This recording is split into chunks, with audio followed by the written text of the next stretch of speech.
Oke, sudah dimulai recordnya. Oke, saya mulai aja. Eh, oke, kelihatan ya ini slideshow-nya? Kelihatan, Pak. Kelihatan Pak. Kelihatan, Pak. Oke, oke, oke. Kelihatan, Pak. Baik, oke, saya ucapkan selamat datang kembali di Departemen Teknik Sipil UGM untuk teman-teman semua. Mungkin masih dalam posisi transisi ya antara antara siswa dan mahasiswa. Jadi mungkin jadwal kuliah akan berbeda sekali dengan jadwal ketika SMA dulu. Jadi mungkin teman-teman di sini harus bisa beradaptasi. Mungkin cara ujiannya juga berbeda, cara kuisnya berbeda, kemudian jadwal dengan dosen pasti berbeda dan lain sebagainya. Jadi mungkin dalam masa transisi ini lebih banyak belajar dulu aja. Seperti itu. Oke, tadi ini udah saya jelaskan apa rencana kita untuk minggu pertama, minggu kedua, minggu ketiga, minggu keempat, minggu kelima. Kita langsung aja untuk pengantarnya. Jadi tadi sudah dijelaskan oleh pembicara tamu kita pada kesempatan siang ini mengenai apa sih nantinya ketika kita sudah belajar mekanika fluida dan hidrolika, nanti wujudnya di dunia konstruksi seperti apa. Nah, ini seperti ini. Jadi kalau kita pengen membangun suatu bendungan seperti itu, pasti dasarnya basicnya adalah mekanika fluida dan hidrolika. Terus mau melakukan manajemen sungai seperti ini, bagaimana nggak banjir, bagaimana menghindari erosi, menghindari sedimentasi itu ada di mekanika fluida dan hidrolika dasarnya. Cuman pasti ada perkembangan ilmu lain di semester berikutnya. Tapi di paling dasar itu seperti pergerakan fluida di sungai ini seperti apa, itu nanti di mekanika fluida. Ini breakwater, pemecah gelombang. Ini sebenarnya lebih banyak nanti di mata kuliah pelabuhan dan pantai, jadi tidak di mekanika fluida, cuman ini contohnya aja. Oke, di bidang teknik sipil hidro, jadi kita menyebutnya itu teknik sipil basah. Jadi di sipil kan ada banyak cabangnya nanti, ada keairan, ada jalan raya, ada gedung, ada manajemen, ada apa lagi? Tanah dan itu nanti kalian akan menemukan passion kalian nanti mungkin apa namanya di akhir-akhir kuliah. Oh, saya pengen tugas akhir ini, topik ini karena kita nggak mungkin melakukan penelitian tugas akhir semua bidang, pasti memilih salah satu. Nah, untuk teknik sipil basah itu ada beberapa mata kuliah yang nanti bisa mendukung nanti sebelum kalian selesai. Ada yang namanya hidrologi terapan. Hidrologi terapan itu nanti kita berhubungan dengan hujan. Jadi kayak gimana ya? Eh, Kalau kita pengen mendesain suatu bangunan air itu perhitungannya kita berdasarkan hujan, data hujan. Itulah kenapa karena data hujannya itu sangat dinamis setiap tahunnya, maka perhitungan bangunan air juga pasti akan selalu dinamis setiap tahunnya. Ada yang namanya perencanaan, kemudian setelah 10 tahun ada namanya pemeliharaan seperti apa. Nah, itu di sana kebanyakan. Kemudian ada irigasi, drainase, ada transportasi air, ada bangunan tenaga air, pengendalian banjir dan sedimen, ada bendungan, jaringan pipa, pantai, sumber daya air, dan penyihatan. Nanti bisa kalian temui di mata kuliah yang lain. Oke, sedikit pengenalan sebenarnya fluida itu seperti apa. Jadi mungkin ini bisa teman-teman baca nanti di rumah atau nanti setelah kuliah ini. Cuma nanti saya ini akan menjelaskan secara singkat saja mengenai fluida. Jadi fluida itu bisa berubah secara kontinu apabila mengalami geseran atau mempunyai reaksi terhadap tegangan geser sekecil apapun.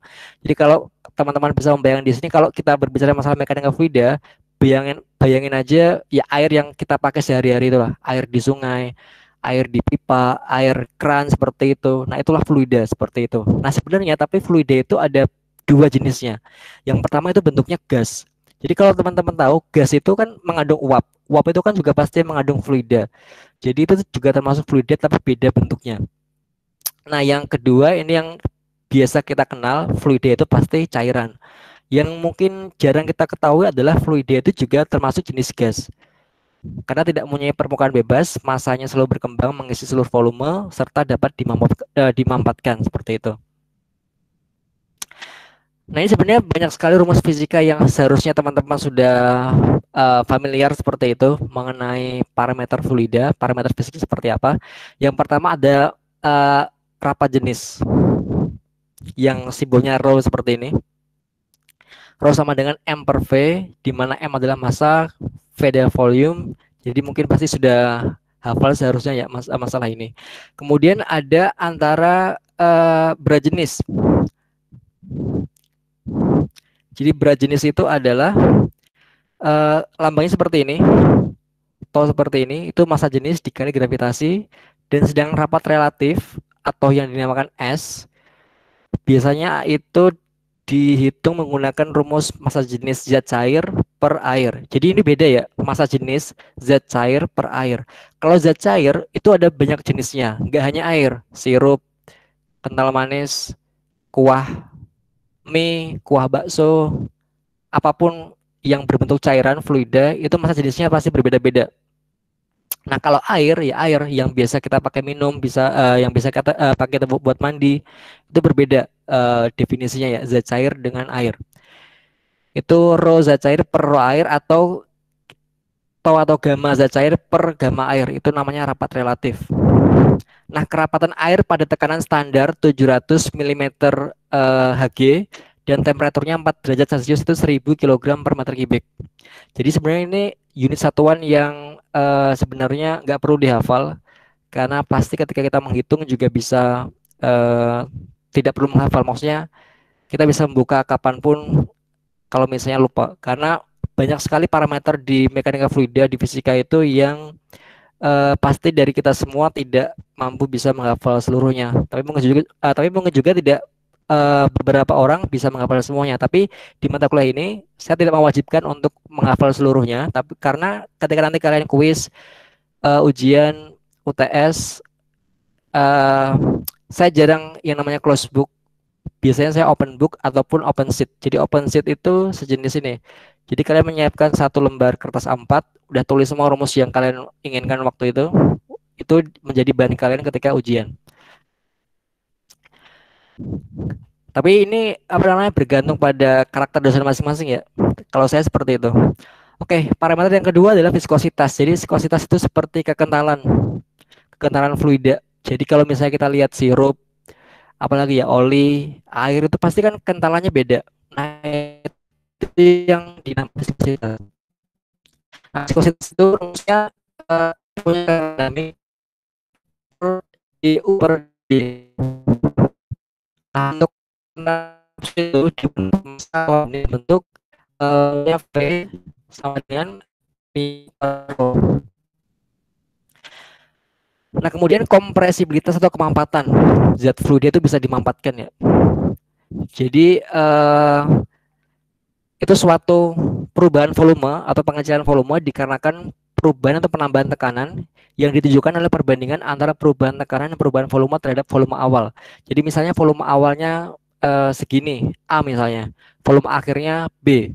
Berarti mampatnya itu adalah A per B seperti itu. Nah, untuk perbandingannya yang biasa dikenal dengan modulus elastisitas itu rumusnya K sama dengan rumus ini, tekanan per volume per diferensiasi volume, atau langsung saja dengan angka 2,18 kali 10 pangkat 9 plus 6,7 dikali P tekanannya. Oke, nah untuk jenis-jenis aliran fluida, kalau kita lihat di sungai ya, kita bayangkan kita sedang melihat sungai seperti itu. Kita melihat sungai, aliran fluida itu ada 3 jenis alirannya ya. Jadi tadi berbeda dengan jenis fluida. Jadi jenis fluida tadi ada yang namanya gas sama cairan. Tapi kalau jenis aliran, berarti jenis aliran ketika aliran mengalir. Jadi ketika air itu lambat, bisa dibayangkan ya, sungai terus punya kecepatan air yang lambat. Kemudian ada yang aliran turbulen, itu aliran cepat biasanya. Kemudian aliran yang transisi. Nah, untuk mengetahui jenis alirannya seperti apa, itu biasanya dikenal dengan angka Reynolds. Angka Reynolds itu R, itu sama dengan kecepatan rata-rata fluida dikali diameter pipa, kemudian rapat jenis fluida per viskositas dinamik. Jadi kalau laminar itu aliran yang pelan, turbulen itu aliran yang cepat sekali, kecepatannya tinggi. Kalau transisi itu antara mau ke lambat ke cepat seperti itu. Jadi ada 3 jenis aliran dalam fluida. Nah, seperti ini bentuknya. Kalau aliran laminar itu angka Reynolds-nya di bawah 2300. Nah, kalau aliran transisi atau biasa disebut aliran kritis itu antara 2300 sampai 4000. Kalau misalnya turbulen itu biasanya di atas 4000 angka Reynolds-nya.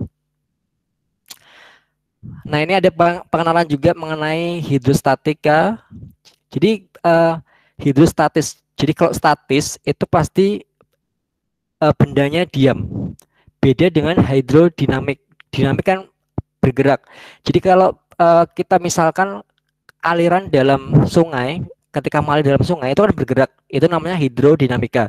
Tapi kalau aliran, maksudnya air dalam ember, air dalam bak, air dalam gelas misalnya, itu kan diem, itu namanya hidrostatik karena dia diem.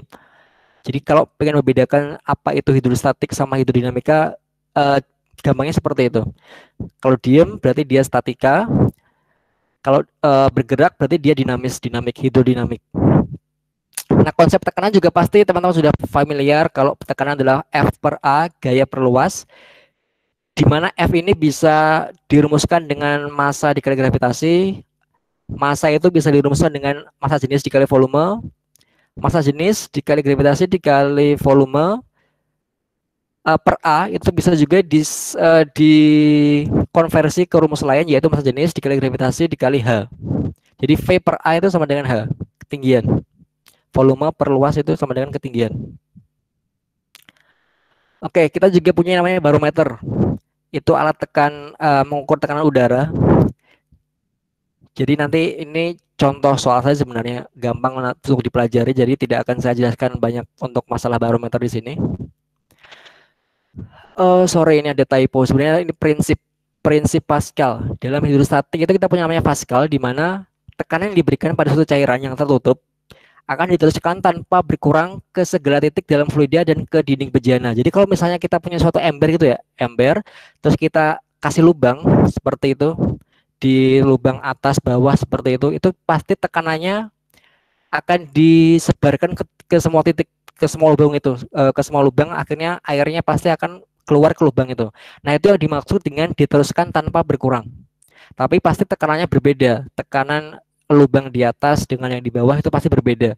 Kalian pasti bisa membayangkan ya, kalau di atas tekanannya kan pasti alirannya agak kecil. Kalau di bawah itu biasanya kan alirannya tinggi, tekanannya tinggi. Berarti airnya muncratnya lebih besar biasanya.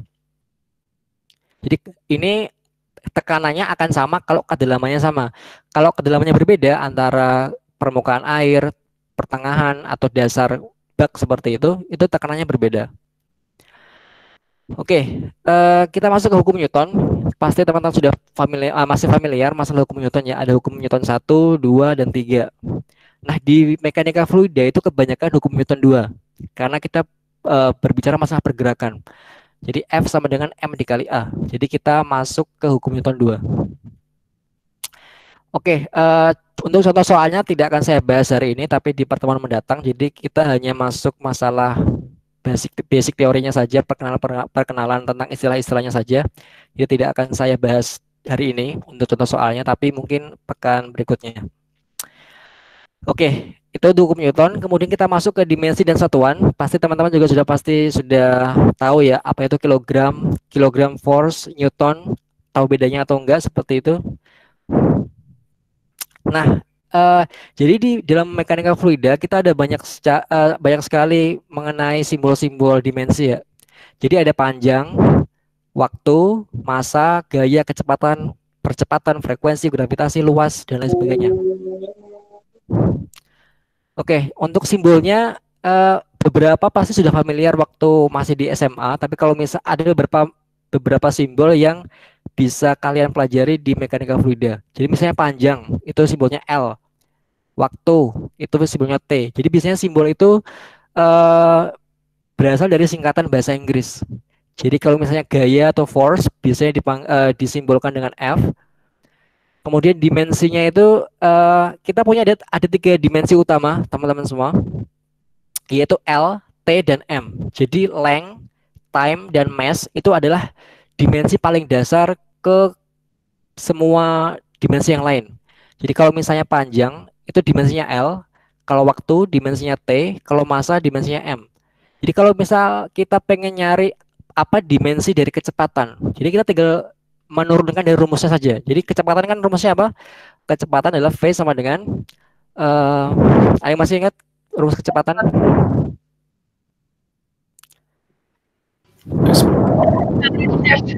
Jarak Oke, bagi waktu. jarak dibagi ya. S per T ya. S adalah Ya. jarak. S adalah jarak. Jarak adalah L. Waktu adalah T. Berarti L per T. Jadi kecepatan itu adalah velocity L per T. Seperti itu. Jadi untuk penurunan yang lain juga sama. Apa rumus dari percepatan, frekuensi, gravitasi itu semuanya berasal dari rumus. Untuk singkatnya tadi contohnya seperti itu. Kalau kita pengen tahu rumus kecepatan tadi, jarak per waktu, jarak itu karena itu suatu dimensi panjang, berarti dia adalah L. Waktu dimensi time berarti T, berarti dimensinya adalah L per T di sini. Contoh mudahnya seperti itu. Untuk yang lain juga sama nanti akan seperti itu prosesnya. Nah, untuk Buckingham method ini nanti adalah kita akan mencari suatu dimensi yang tidak ada di sini. Tidak ada di sini. Nah, nanti kita akan bahas ini di pertemuan berikutnya. Ini contoh soalnya nanti bisa dipelajari terlebih dahulu. Mungkin mau dibaca-baca sebelum kita masuk ke pertemuan pekan depan. Nah, ini contoh soalnya juga sama.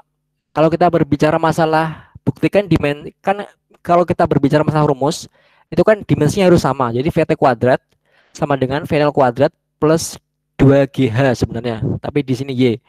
Kalau misalnya ini digabungkan dimensinya, itu pasti akan sama dengan dimensi ini.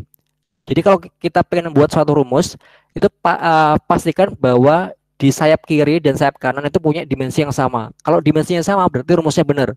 Kalau dimensinya beda berarti salah. Intinya seperti itu. Kalau kita pengen membuktikan suatu rumus itu benar apa enggak. Oke, metode Buckingham itu pekan depan. Oke, kita masuk ke sifat-sifat zat cair. Jadi ada tiga sifat zat cair ya. Ada rapat massa, berat jenis, dan rapat relatif. Nah, apa bedanya? Oke, ini pekan depan. Nah, bedanya tadi kita sudah sampaikan di slide sebelumnya. Jadi rapat massa itu yang tadi rho, berat jenis itu yang gamma, yang seperti ini. Bentar. Saya lupa membawa pen yang biasa saya pakai, jadi saya pakai pen dari PPT aja. Bentar. Rapat massa itu rho seperti ini, sorry. Rho, berat jenis tadi yang gamma, rapat relatif yang S tadi. Jadi itu tiga poin dasar pada sifat-sifat zat cair. Sebenarnya dia hanya berkutat pada hal tersebut. Oke, untuk soal ini pekan depan saja, tidak hari ini. Nah, kemampuan zat cair tadi untuk berubah kita sudah jelaskan di slide sebelumnya. Jadi sama, ini penjelasannya. Untuk soal pekan depan, kekentalan viskositas juga sama. Jadi ini ada sedikit video yang bisa menggambarkan sebenarnya viskositas seperti apa sih. Oke.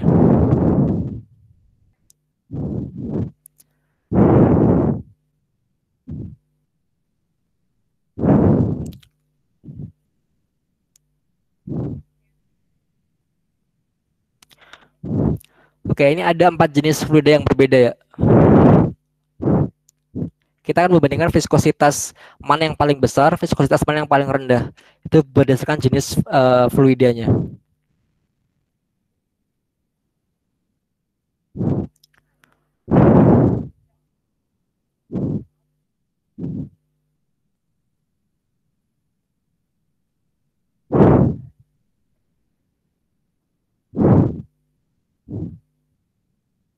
Oke, ini di air berarti cepat dan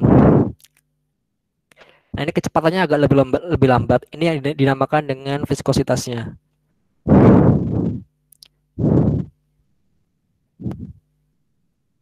Ini di minyak.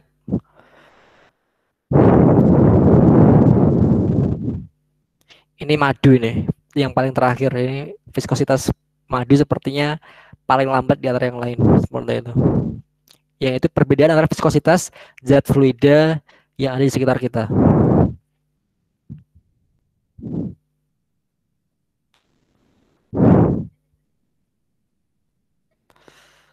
Oke, mungkin ada satu video lagi yang bisa kita saksikan.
Oke, seperti itu untuk viskositas. Untuk perhitungannya kita akan masuk ke pekan berikutnya saja, seperti itu. Nah, kemudian tegangan permukaan itu adalah molekul zat cair yang saling tarik-menarik di antara sesamanya dengan gaya berbanding lurus dengan massa dan berbanding terbalik dengan kuadrat jarak antara pusat massa. Ini kapilaritas, pasti teman-teman juga sudah masih familiar dengan gaya kohesi dan adesi pada kapilaritas seperti apa. Ini ada contoh soal. Nah, kemudian ini tekanan uap. Itu dalam zat cair yang terbuka pada gas akan mengalami penguapan. Jadi penguapan itu akan berbeda zat cair itu dengan zat yang lainnya. Misalnya air raksa itu akan berbeda tekanan uapnya berapa. Minyak tanah akan berbeda, alkohol berbeda, bensin berbeda.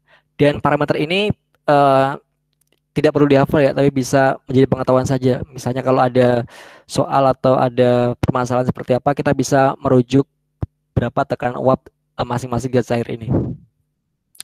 Tekanan uap jenuh air. Jadi selain jenis zat cair, ternyata yang berpengaruh juga ketika dalam suhu sekian, itu tekanannya juga akan berbeda, tekanan uapnya.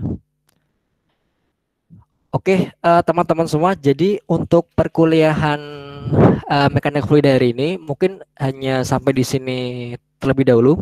Jadi kalau misalnya ingin mengkontak lebih lanjut masalah perkuliahan, saya bisa di WhatsApp. Tapi biasanya saya balas untuk perkuliahan tentang mata kuliah itu sekitar di weekdays biasanya. Jadi saya jarang membalas kalau itu weekends. Bisa lewat email juga. Saya aktif di Instagram dan di Twitter. Kalau misalnya rekan-rekan pengen berinteraksi di media sosial juga dipersilahkan. Kalau misalnya pengen di follow back juga dipersilahkan, DM saja. Seperti itu.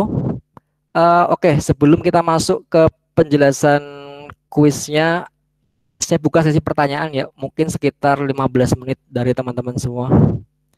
Oke, bisa di ini unmute untuk mikrofon yang pengen bertanya.